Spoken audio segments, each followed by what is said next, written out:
Welcome to the Hyper Growth Zone podcast. This is your go-to resource for personal growth, mastering communication, and influencing and persuasion techniques that will help you unleash the full potential of yourself and others. Here is your host, Alex Morgan.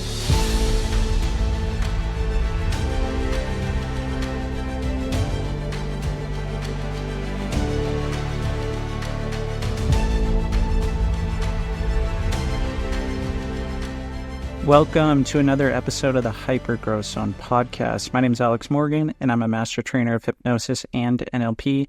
And on this episode today, we welcome Dr. Kevin Kremer, a thought leader and entrepreneur with over 25 years of experience.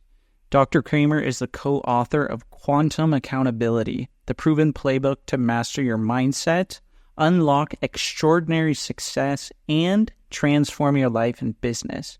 This groundbreaking book introduces the quantum awareness model, offering insights into how mindset accountability drives success.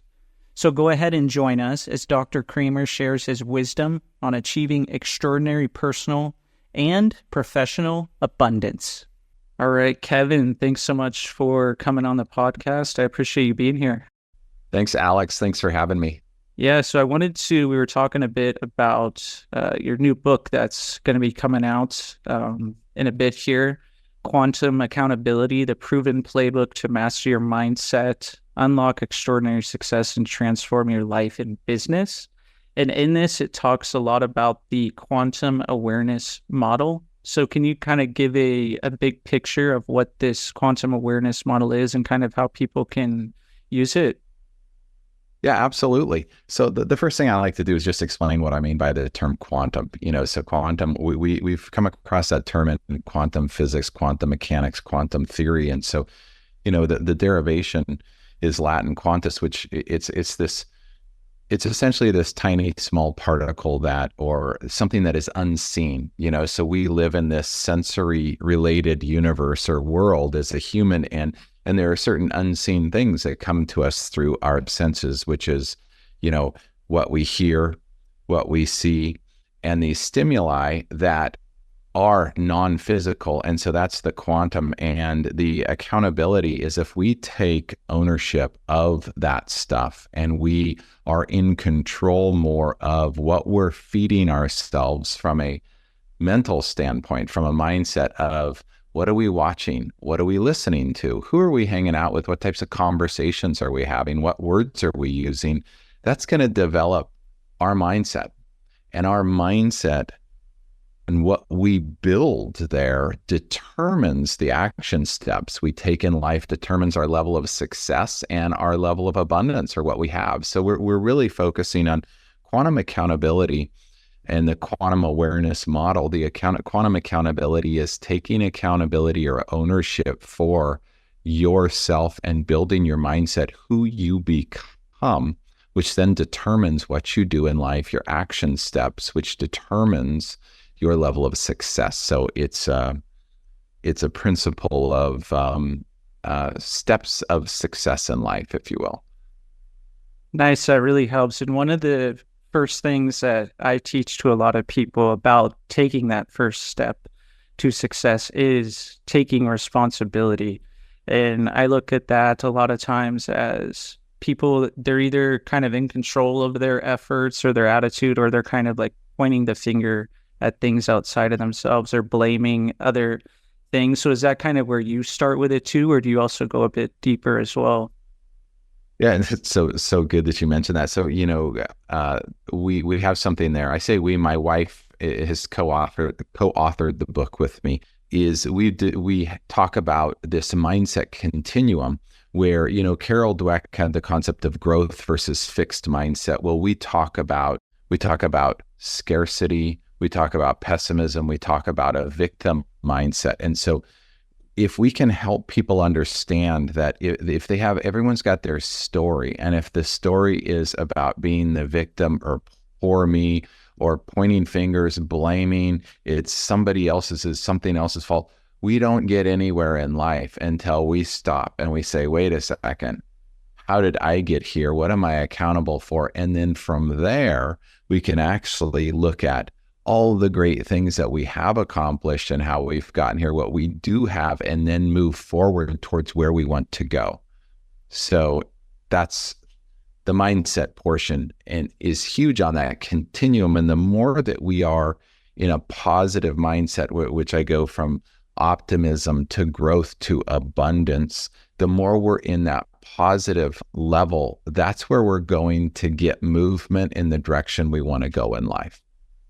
Nice. Yeah, that's why I call this podcast actually the hyper growth zone, because I think like a standard look, when I hear growth, I think like, okay, growth sounds pretty cool. But we can do that pretty easily. I think if we just kind of think like, hey, let's grow and make a few nice decisions, but let's really kind of like blow this whole thing off the top and achieve hyper growth. So I think you kind of use the word abundance with that. So when you see people with, let's say, even growth to abundance, what are some of the main differences where you can just see that someone totally gets it, like everything's clicking in their mind, maybe those unseen things? What are some of those, would you say? So when someone's in a level of abundance, they've really mapped out where they want to be in life. I guess in regards to their freedoms. So how they spend their time, their relationships, who they choose to spend their relationships, and where they are financially. So, and where they are personally, physically, mentally, emotionally. If they've mapped that out for themselves and they've gone on a journey to they're in a zone of abundance, then they are in this realm of, they've reached a level on this human experience of being the closest version of their highest self that they can achieve. And so there's a sense of confidence, there's a sense of calm and peace, and that, I'm where I want to be. That doesn't mean they're done. I mean, it's a constant journey. It's a quest. We're always growing, but that abundance level is like, oh yeah, I'm already where I want to be, and I'm just expanding from here. It's funny you mention that, because I always look at people, they say like, oh, I have so many challenges, or I need to get past this roadblock. And I'm always thinking, why don't you just expand? Instead of thinking as, there's all these roadblocks and challenges and things in front of us. So people that get to this level of abundance, and you said it's a continuous journey, how do they keep going? How do they take like some quantum leaps then with this quantum accountability?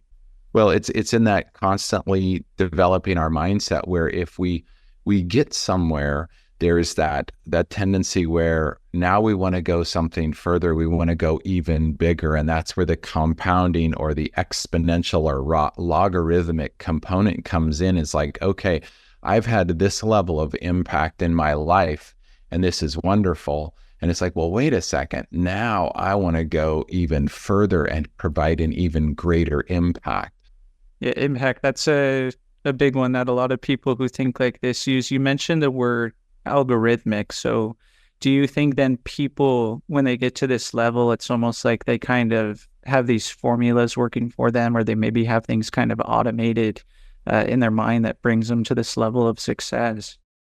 I do. And it's not only in their mind, it's they're able to practically apply it. So they're able to do the doing portion, where how do you systemize something? How do you create this mindset and put it into practical application, where you can have other people helping you on your journey and the right people doing the right actions because this life journey. It's not an alone sport. I mean, we're human beings interacting with 8 billion other people are on this planet. So not that we interact with all of them, but we are well connected these days.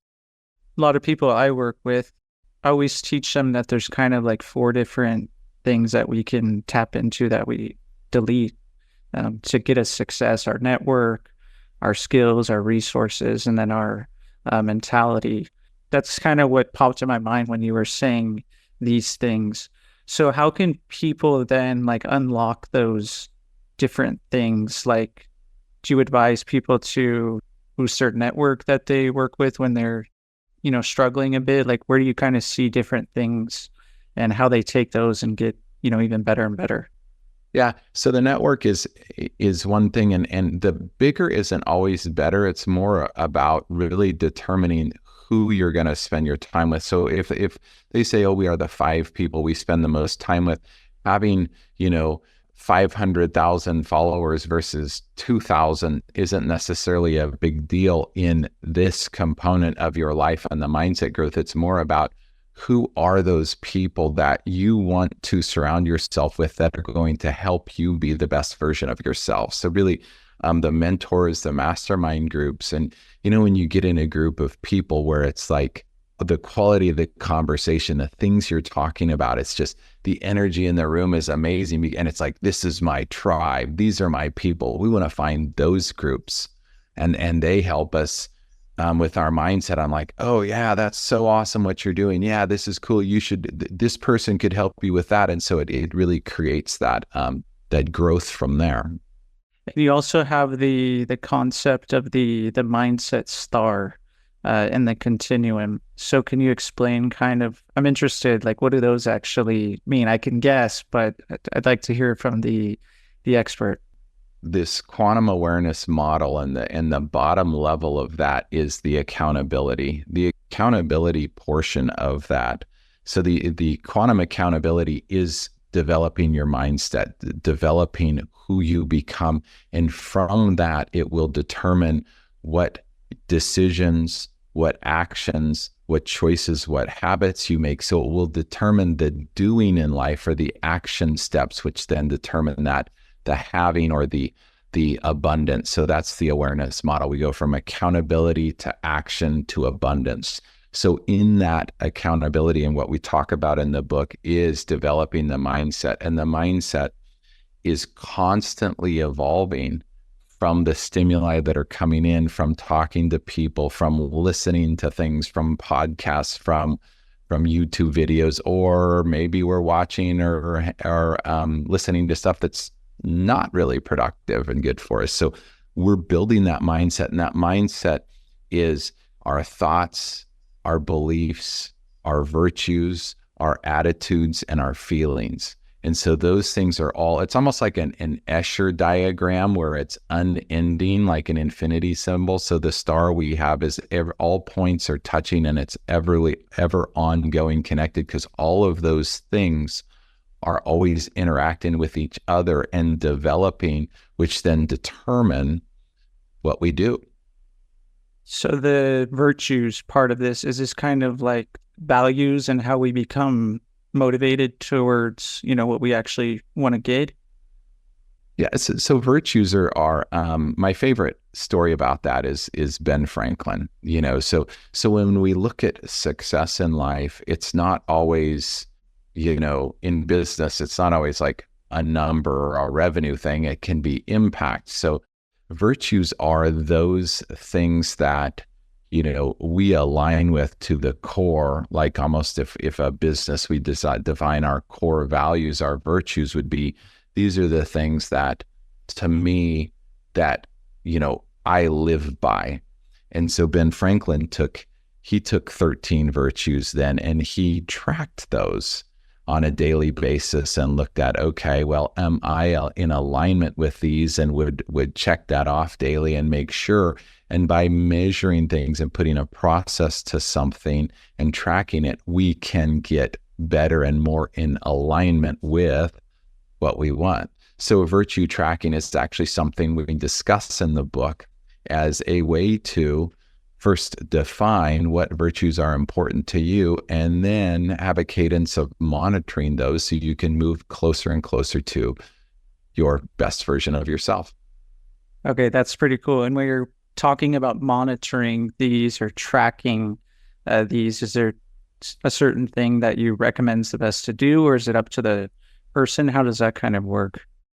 It's a pretty simple process, yet so many things are simple once they're defined, and the hard part is actually like putting them into action, right? So the most important part is really describing or defining what virtues that you align with. And then from there, I'll typically just take a 7-day, Sunday through Saturday with did I was I in alignment with this virtue, and put a note. And then also I will take the anti-virtues or the opposite or the negative of that and go, hey, that will give me awareness on where I don't want to go. And then when I do something that is more of an anti-virtue, like, oh, I was being, negative in this realm that wasn't in alignment with my virtue, then I'll make a note of it and can journal on that and reflect, so that I'm creating more awareness, so that as I go forward, I'm less likely to repeat that. Okay, awesome. And because I'm kind of thinking, like, if someone, let's say, had a virtue of, family or something like this, and if different opportunities came up, but it was like pulling them away from their family and spending time with their family, then it probably makes that decision, let's say, maybe easier to make. So when you're really aligned with your virtues, are there any other benefits? Maybe this is just one I'm kind of thinking of, like maybe you're able to make quicker decisions. Do you see other benefits for people when they're aligned with their virtues? Your virtues are they're kind of defining really what's important to you in life and who you want to be. And so it really helps you with, oh, I'm not being that person that I know to my core that I want to be.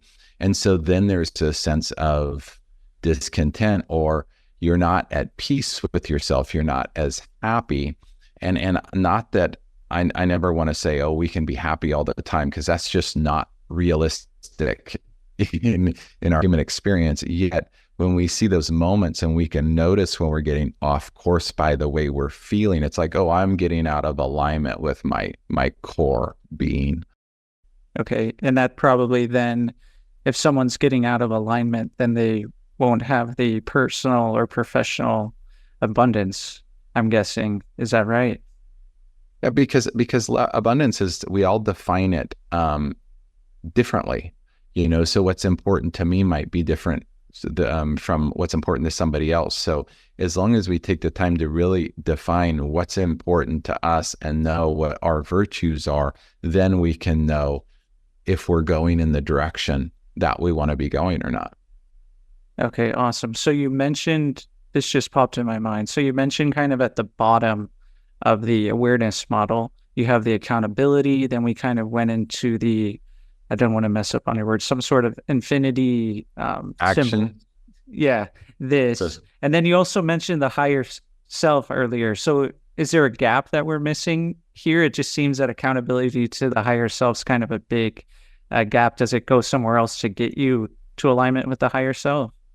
Yeah, so the accountability is the infinity star, or the mindset star that we're building our mindset and developing that. From there is the action steps. That's the doing in our physical material world. Those are the things that we're actually putting into action. And then that determines the results of those actions, which is what we have, which is our level of abundance.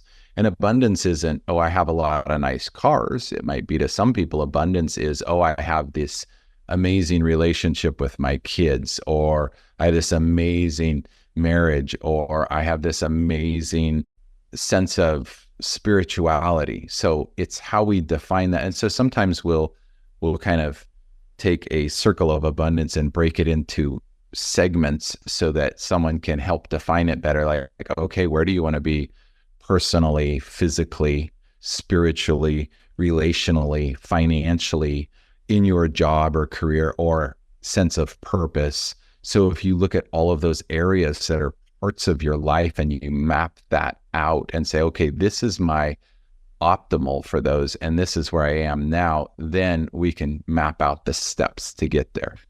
Okay, interesting. Because so what you're saying then is you can, if you do it correctly, then you can achieve abundance in essentially all areas of your life. You don't have to pick and choose. Yeah, I mean, that's the goal. It's totally up to the person. And we see these scenarios where somebody's a billionaire. So on the financial side, they're ultra abundant, yet they're miserable inside, or their health is horrible. So a person has to define for them, what is important, and then they can move in the right direction and get the levels of abundance in the areas that are important to them. You can have it all if you define it and you work towards those goals. So you have to essentially be focused on what you want and have clarity on these different things, map it out, like you say, and that's probably the easiest way to get it, you think? Well, mapping it out is one of the first steps, is knowing what you want, all right? Knowing where you are, knowing what you want, and then the action steps to get there. And those action steps might be something that you do, or it might be, hey, I need to find the right person, the been there, done that can help me get there. But it goes back to the old classic line, success leaves clues, so we don't have to reinvent the wheel. We just have to know where we are, where we want to go, and then find either take the right steps or find the right people to help us get there. Yeah, because I always think about it too with success is we pretty much inside of us, a lot of times we already have the resources to achieve success. We just have to connect with them. For some reason, over time, we were taught limitations, and then we become limited by all of these things. And then once we start believing in ourselves again, then we also go like, oh yeah, this person could help me, or oh, I can easily use these resources or these skills. So is it kind of like that, would you say? Yeah, I mean, there's a classic Harvard Business Review knowing doing gap, right? Where so much of it, we all know all of this information, but why aren't we doing it? And as you know, we all have self-limiting beliefs. Nobody's whole, nobody's perfect. So that's the key to who you spend your time with, is getting good peer group, and then getting mentors, coaches, advisors that can help you see your blind spots, help create clarity so that you can move yourself further along in the right direction or expand further from where you are. I like that, expand again. So you have behind you the Leadership Institute logo there. So are you then helping like leadership teams achieve these and map these things out and take the action, or what kind of results are people getting working with you guys? Yeah, so I'm a dentist by trade, and so my background has been in acquiring and growing dental offices. And what we've realized is this type of stuff works with all people and all businesses. So then I've had other people reach out to me. And so we work with individuals. Many of them are entrepreneurial CEO business owners, sometimes with their teams as well. And in the concept of knowing, leading, and inspiring, on our tagline there is giving people the knowledge and then helping them lead that knowledge through impact and inspiration so they can see change in their companies and in themselves. Okay, you've mentioned, I just want to get your opinion on some, because you've mentioned impact now like 3 different times. And it's kind of, for a lot of people, when they first start out, it's not something they consider, like the impact. It's more of when we're talking impact, or I'm thinking about it, like we can impact ourselves, and then slowly we start to impact many people around us. So how do you kind of define impact, or see that word when you hear it? Well, I think it's really important. I love the line, the unexamined life is not worth living. And I think it's really important to have thinking time, reflection time, and time where we go in and go deep. And like, I'm kind of going on a tangent to answer your question, but so much of our lives are just chaos, scattered, all of these things. And what percentage of that time are we really getting down deep and really getting traction or trajectory on what's really important and where we want to go? How much time are we really spending on that? So I had one of those moments I was doing a couple years ago, and I realized, like, when we look at, like I talked about virtues tracking, what gets measured gets done. Like, what are we tracking in our businesses? We have KPIs, right, or measurables, and we measure results. And in a personal life, sometimes we're looking at our revenue, we're looking at our net worth and things. And I changed the way I started measuring things to an impact score.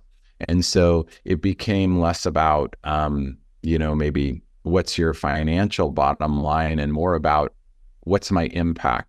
And so I measure impact on, okay, how many in our bricks and mortar companies, how many customer visits are we having each year? How many employees are we impacting by providing work for them? How many people are we impacting online? How many people am I impacting through social media? How many people I impact through the book? How many people am I impacting through my online coaching and mentoring? So it changed my thought process to, how can I, for me personally, provide a greater impact on the world? So I started measuring things with an impact score. Super cool. And then once you impact those people, they start to, with the things they learn, probably impact the people around them as well. And it just keeps going and going. So I'm glad that I asked that question. So So I kind of changed my primary driver question to, how can I help you? yeah, that's kind of the whole thing with everything, even with sales. When people think of basically you're providing a service, you're trying to help someone solve their problem. So that's what we're trying to do with people, myself included. I'm always trying to find out where someone is and what they want to do instead, because clearly they haven't gotten the results that they want yet. So it is interesting, like, how can we help others? That's what it's all about. We learn something, we grow, we kind of heal ourselves, and we start to think differently. And then we think, how could we, do this for someone else as well? Because, we start to believe in ourselves, and then we want to believe in other people, I would say. Yeah. And the work that you do is so cool. I mean, you're having a huge impact on the people you touch in the world with what you've learned and how you're able to help people. So it's really awesome to see. Cool. Yeah, I appreciate that. So I think we covered some good stuff. I think it's good to end on the impact. I think we made a pretty good impact with the episode. So why don't you tell the people listening here, when the book comes out, and, where they can get it and all of these things, and plug anything else that you want to, plug here. Yeah, I'm really excited about the book. And again, my goal for that is that it will have a positive impact on people. And so I really hope people read it and that they enjoy it. And I think it's going to be cool. So I'm really excited about it. It's coming out September 9th. And you can go to my website. It's my name, Kevin, Kevin, Kremer, which is KREMER.com. So KevinKremer.com. And you can mark down to get a pre-release notice or a copy of the book. And September 9th is the launch date. Cool. I'll definitely be going there to get my copy. And I'm going to be releasing this episode before September 9th. So probably a week or two before. So everyone listening, make sure that you go to the website as well, so we can all get our copies and we can all have a bigger impact on the world, on ourselves, everyone around us. So thanks so much, Kevin, for coming on the show. It was great to speak to you.